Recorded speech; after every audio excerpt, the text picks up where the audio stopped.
La religion est une arme fatale entre les mains du diable pour aliéner beaucoup d'entre nous sur terre, au point qu'on n'est même pas conscient de l'égarement, de chaînes que nous avons dans l'esprit, de tout ce que nous sommes en train de rater parce que nous marchons et nous écoutons et nous suivons uniquement les expériences des autres.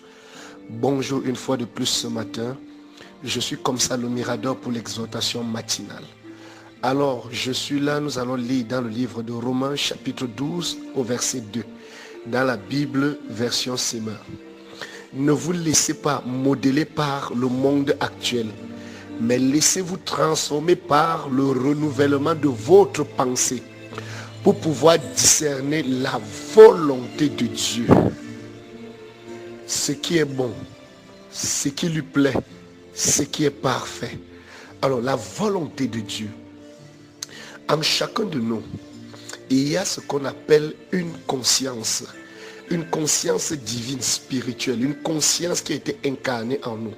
De même que lorsqu'on fabrique un robot, un mixeur, une machine, il y a une conscience qui est à l'intérieur intégrée, des circuits intégrés. Dans l'ordinateur, on l'appelle le processeur. C'est là où est codé toutes les informations pour exécuter les tâches dans l'ordinateur.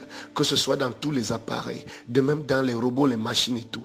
De même dans une plante, il y a ce qu'on appelle une conscience.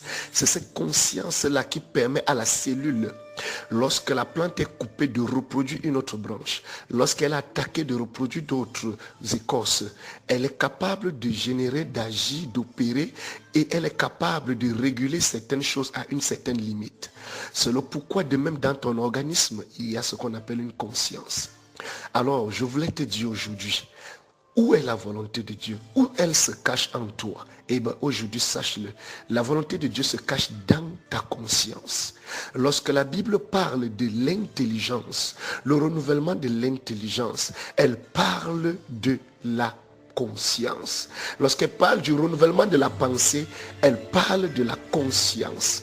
À cause de tout ce que tu as vu dehors, à cause de tout ce que tu as découvert lorsque tu es venu sur la terre, à cause de tout ce que tu as découvert dans ta famille, à cause des non, il ne faut pas ceci, non, il ne faut pas cela, non, il faut ceci, non, il faut cela, ta conscience a été reprogrammée de façon négative. Ta pensée a été reprogrammée de façon négative. Les dogmes, les credos, que ce soit partout, nous avons écouté cela, sont venus pour nous enchaîner. On passe le temps à reproduire ce que les autres ont déjà fait. Mais comprends une chose, la génération occidentale, ils sont sortis de ces chaînes, mais eux, ils nous ont enchaînés plutôt avec cette conscience spirituelle qui est la leur. Nous avons une conscience divine en nous. Nous connaissions Dieu avant que ces gens arrivent. Alors ne pense pas qu'aujourd'hui tu ne peux pas connaître Dieu. Non, il y a des chaînes dans ta tête, des chaînes de tout ce que tu vois autour de toi. La conscience que Dieu a programmée en toi te permettra d'être quelqu'un, te permettra d'être quelque chose. Apprends à faire confiance à cette conscience. Apprends à l'étudier, apprends à la connaître. C'est le pourquoi chaque fois que tu fais quelque chose qui n'est pas bien, ta conscience rayonne. Elle se lève, elle agit comme un feu rouge et elle te dit où tu es là actuellement. Il y a quelque chose qui ne va pas.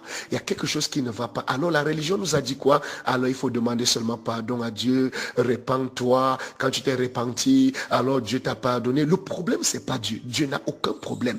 Dieu n'est même pas en colère. Rien de ce que vous, humains, vous êtes capables de faire peut déranger Dieu. Arrêtons de mettre la peur dans les consciences de tout un chacun. Dieu ne nous a pas créés avec la peur. La peur est venue non à cause du diable, mais à cause des règles et des lois que nous avons trouvées établies, à cause des expériences des autres sur la terre. Abraham a eu son expérience, Paul a eu son expérience, Pierre a eu son expérience. Et le Seigneur dit, ne te laisse pas modeler par le monde actuel. Le monde actuel est modélé par des systèmes, par des dogmes, par des façons de vivre, même ta propre famille. Aujourd'hui, pour réussir, on connaît qu'est-ce qu'il faut faire. Aujourd'hui, pour réussir, on te dit, il faut être dans les loges. Aujourd'hui, pour faire ceci, il faut faire ceci. Écoute, ne te laisse pas distraire par tout cela. Il y a une conscience en toi. N'étudie pas ta conscience uniquement lorsque tu as péché, mais étudie ta conscience pour découvrir tout ce qui est bon. On se focalise beaucoup sur ce qui nous dérange et on oublie notre corps, on oublie nos relations, on oublie nos efforts, on oublie tout ce qui a pu marcher. Quand un astronaute va hors de notre planète, ce ne sont pas les étoiles qu'il regarde, non. Mais il se retourne et il regarde plutôt quoi? Il regarde avec des larmes notre propre planète. Il essaye de voir cette planète loin des barrières, loin des frontières, loin de tout ce qui pouvait les empêcher de voir totalement. On se rend compte de la valeur des choses quand on ne l'a plus? Faut-il toujours perdre quelque chose pour l'apprécier? Faut-il toujours perdre quelque chose pour que notre conscience puisse nous dire qu'il y a quelque chose que tu as perdu? Alors stop à tous ces mensonges.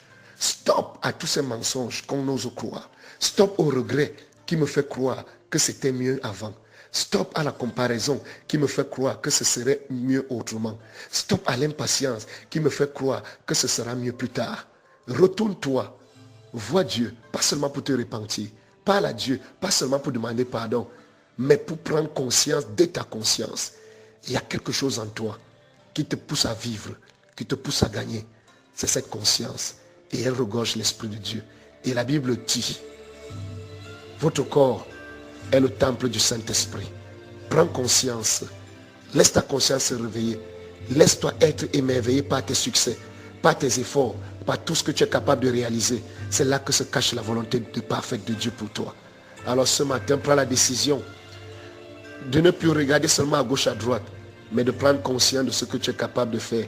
Et non d'avoir peur à cause de tous ces dogmes et credos et de te dire que c'est la volonté parfaite de Dieu qui est dans la conscience qu'il a déposée en toi. Que Dieu te bénisse encore et va de l'avant et prends conscience de ce que tu es capable de faire. Shalom. Je suis comme ça le Mirador pour passer cette exhortation. Que Dieu vous bénisse encore une fois de plus.